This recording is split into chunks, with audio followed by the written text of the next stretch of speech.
నమస్తే. 2026 సంవత్సరంలో సింహరాశి వారికి ఎలా ఉందో మనం తెలుసుకుందాం. అది తెలుసుకునే పోయే ముందు 2025కి, 2026కి ఉన్న చాలా డిఫరెన్స్ ఉంటుంది. 2026లో ఈ సంవత్సరం ప్రతి ఒక్కళ్ళకి ఒక కొత్త ప్రాజెక్ట్ రావటం, ఒక కొత్త అవకాశం రావటము, లేదంటే ఉన్నతమైన పదవిలో వచ్చే అవకాశం చాలా మందికి ఎక్కువ ఉంటుంది. ప్రతి ఒక్కళ్ళకి రాజ్యాధికారం అని ప్రతి ఒక్కళ్ళకి వచ్చే అవకాశం చాలా మందికుంటుంది. ఎందుకంటే ఈ ఇయరు అలా ఉందనమాట. అయితే సహజంగా బై డిఫాల్ట్ 2026 అలా ఉన్నప్పుడు మరి సింహరాశి వారికి ఎలా ఉందో మనం చూద్దాం. సింహరాశి వారు మనం గనక గమనించుకుంటే వీళ్ళకి లాస్ట్ మార్చి నుంచి అష్టమ శనితో ఇబ్బందులు పడుతూ ఉన్నారు చాలామంది. అయితే కొంతమందికి పాక్షికంగా దాని యొక్క ప్రభావం వాళ్ళ మీద ఉంది. కొంతమందికి సీరియస్‌గా దాని యొక్క ప్రభావం ఉంది. చాలామంది నాకు క్లయింట్స్ ఓల్డెస్ట్ క్లయింట్స్ ఉన్నారు. లాస్ట్ 5, 6 ఇయర్స్, 7 ఇయర్స్ నుంచి ఉన్న క్లయింట్స్ ఒక ఫ్యామిలీ ఫ్రెండ్స్ లాగా ఉండి మంచి చెడుల్లో ఉంటూ ఉంటారు. అందులో సింహరాశి వాళ్ళు చాలామందున్నారు. అలానే బంధువులు చాలామందున్నారు నాకు సింహరాశిలో తెలిసిన వాళ్ళు.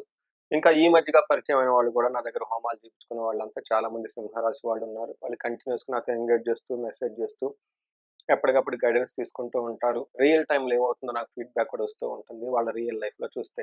మనం ఈ 2026 సింహరాశి గనుక చూసుకుంటే ఈళ్ళకి ఎలా ఉందో చెప్పుకునే ముందు ఈ సింహరాశిలో ఉన్న నక్షత్రాలు చూస్తే వీళ్ళకి మఖ 1, 2, 3, 4 పాదాలు, పుబ్బ 1, 2, 3, 4 పాదాలు, ఉత్తర ఫస్ట్ పాదం అంతా మనకి సింహరాశిలో ఉంటారు. పేరు బలం ప్రకారం చూసుకుంటే వీళ్ళకి మా, మీ, మేము, తా, టీ, టు, టే అన్న అక్షరాలంతా కూడా ఈ సింహరాశిలో ఉంటారు. తర్వాత ఈ గ్రహ స్థితిని బట్టి చూసుకుంటే శని కానివ్వండి, రాహుకేతువులు గాని 2026 సంవత్సరంలో ఒకే రాశిలో ఉన్నాయి. పెద్ద చేంజెస్ లేవు. లాస్ట్ ఒక మంత్‌లో మాత్రం రాహుకేతువులు మారుతున్నారు.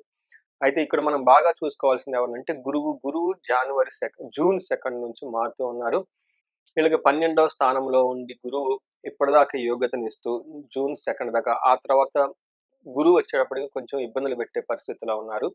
ఇప్పుడున్న పరిస్థితి మీరు గనక కంపేర్ చేసుకుంటే 2024లో మీరెలా ఉన్నారు? 25లో ఎలా ఉంది? ఖచ్చితంగా కొంచెం ఇబ్బంది పడే పరిస్థితి అయితే ఉంటుంది. 2025 నుంచి 2026 కౌంట్ చేసుకుంటే ఇంకొంచెం ఎక్కువగా ఇబ్బందులు పడే అవకాశం చాలా ఎక్కువ ఉంటుంది ఈ రాశి వాళ్ళకి. సో అది ఎలానో మనం చూద్దాం. మనకి లఘు గోచారం, సూక్ష్మ గోచారం ప్రకారం గమనించుకుంటే శని ఈళ్ళకి అష్టమంలో ఉన్నారు. దీన్ని అష్టమ శని అంటారు. అంటే శని మీన రాశిలో ఉన్నారు. ఈ రాశి వాళ్ళకి అది అష్టమ భావం అవుతుంది. అష్టమ భావంలో గనక శని ఉంటే ఏమవుతుందంటే స్వల్ప దుఃఖ నిచయం అంటారు. అంటే దీన్ని ఇంగ్లీష్‌లో a chain of miseries and ailments అని చెప్తారు. అంటే ఒక ప్రాబ్లమ్ అయిన తర్వాత ఇంకో ప్రాబ్లమ్, ఇంకో ప్రాబ్లమ్ అయిన తర్వాత ఇంకో ప్రాబ్లమ్, కంటిన్యూయస్‌గా వీళ్ళకి ఎప్పుడు ఏదో ఒక ప్రాబ్లమ్ ఉండే అవకాశం ఉంటుంది.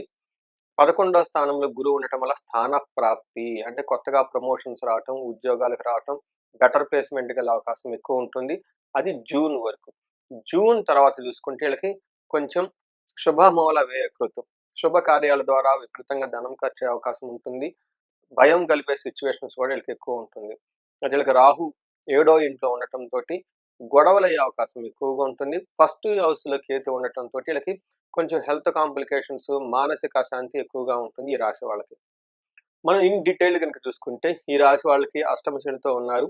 అష్టమ శని వల్ల ఎలాంటి ప్రాబ్లమ్స్ వీళ్ళు ఫేస్ చేయొచ్చంటే మనకి సంస్కృతంలో మహర్షులు ఏం చెప్తారంటే నానా కార్య విరోధచ్చ వ్యాధి పోయడం, ధనక్షయం, అపమృత్యు భయప్రాప్తి, అష్టమిగే శని అంటారు. అంటే ఈ టైంలో వీళ్ళకి ఎలా ఉంటుందంటే పరిస్థితి ఏ కార్యక్రమం చేసినా గానీ అందులో విరోధం, వీళ్ళకి వ్యతిరేకించే వాళ్ళు ఎక్కువగా ఉంటారు వీళ్ళ చుట్టూతు.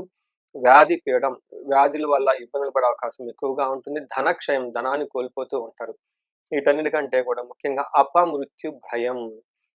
మీకు హెల్త్ కొంచెం బాగా లేకపోతే మనం ఉంటామో, ఏమన్నా అవుతామో, ఏదన్నా వస్తుందేమో, అసలు మనం బతుకుతామా లేదా, అసలు ఫ్యూచర్ ఏంటి అన్న ఇలాంటి ఒక సందిగ్ధతోటి, ఒక టెన్షన్ భయంతో ఎక్కువగా ఉండే అవకాశం ఉంటుంది ఈ రాశి వాళ్ళకి.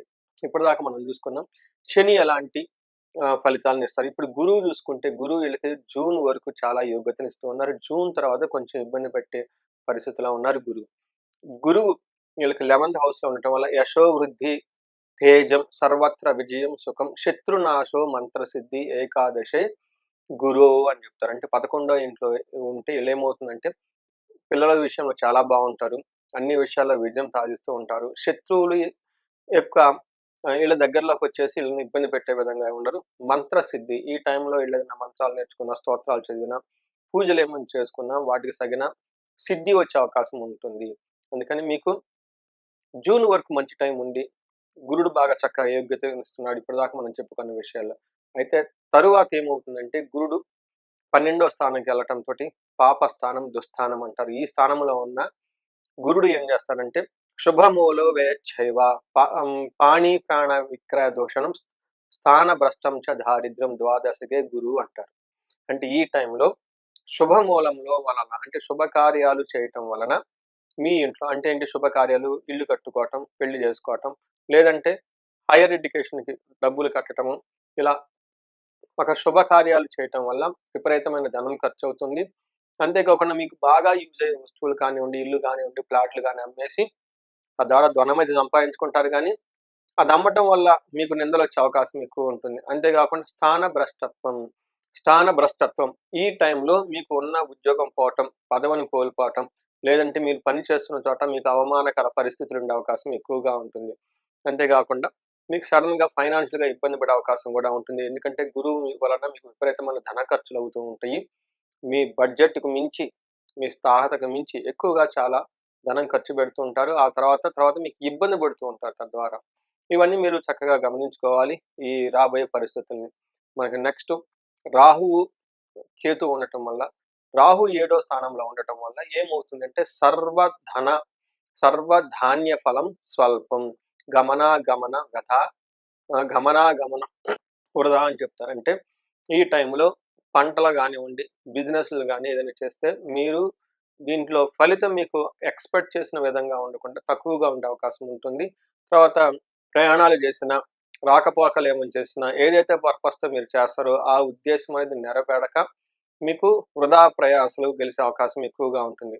అయితే మీకు జన్మ రాశిలోనే కేతు ఉండటంతోటి మీకు శారీరానికి సంబంధించిన బాధలు, దుఃఖం కలిగే అవకాశం ఉంటుంది. సో, మీరు గమనించుకుంటే ఈ రాశి వాళ్ళు 20, 25తో కంపేర్ చేసుకుంటే 20, 26 కొంచెం ఇబ్బంది పెట్టే పరిస్థితి ఎక్కువగా ఉంటుంది. పర్టిక్యులర్‌గా జూన్ తర్వాత వచ్చే 6 మంత్స్ కొంచెం ప్రాబ్లమాటిక్‌గా ఉండే అవకాశం ఉంటుంది కాబట్టి, దీనికి కావాల్సిన ప్రొవిజన్ అంతా మీరు ముందుగానే చేసుకోవడం చాలా చాలా ఇంపార్టెంట్. నెక్స్ట్ నక్షత్రం ప్రకారం చూసుకుంటే వీళ్ళకి మఖ, పుబ్బ, ఉత్తర 3 నక్షత్రాలు ఈ రాశిలో ఉంటాయి.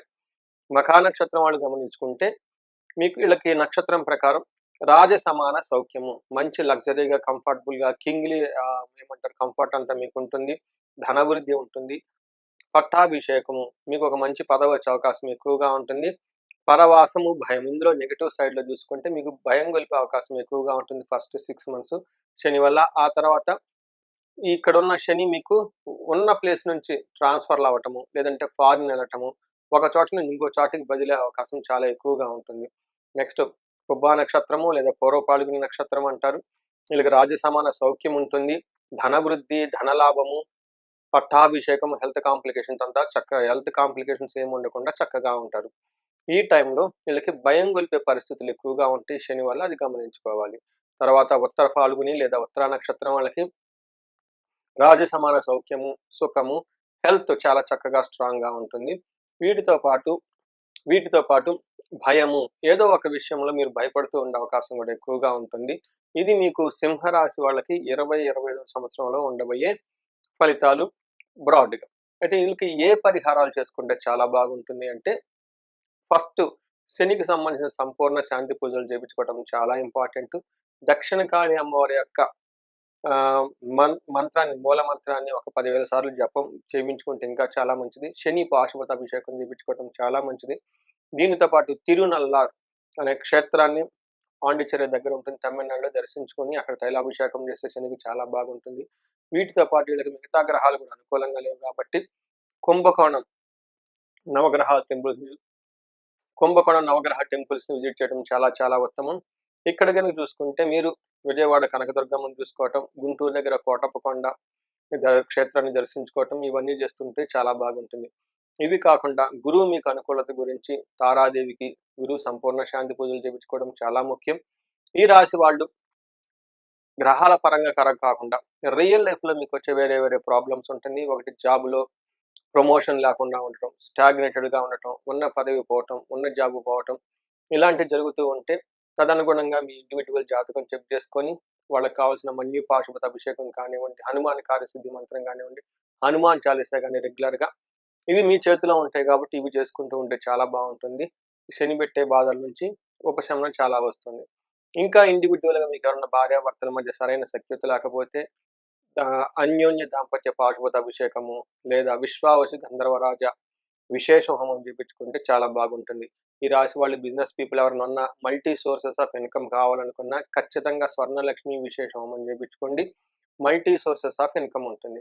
నెక్స్ట్ ఎవరైతే మిడ్ లెవెల్‌లో ఉన్నారో ఏజ్ 35, 45లో ఉన్నారో మిడ్ లైఫ్ క్రైసిస్ అని ఎవరైతే ఫేస్ చేస్తూ ఉంటారో వీళ్ళకి ఇండివిడ్యువల్‌గా వాళ్ళ యొక్క జాతకంలో రకరకాల శాపాలుంటాయి. స్త్రీ శాపం, పితృ శాపం, బ్రహ్మ శాపం ఇలా 9 రకాల క్లాసికల్ మన టెక్స్ట్‌లో మెన్షన్ చేసిన శాపాలేమన్నా ఉన్నాయా?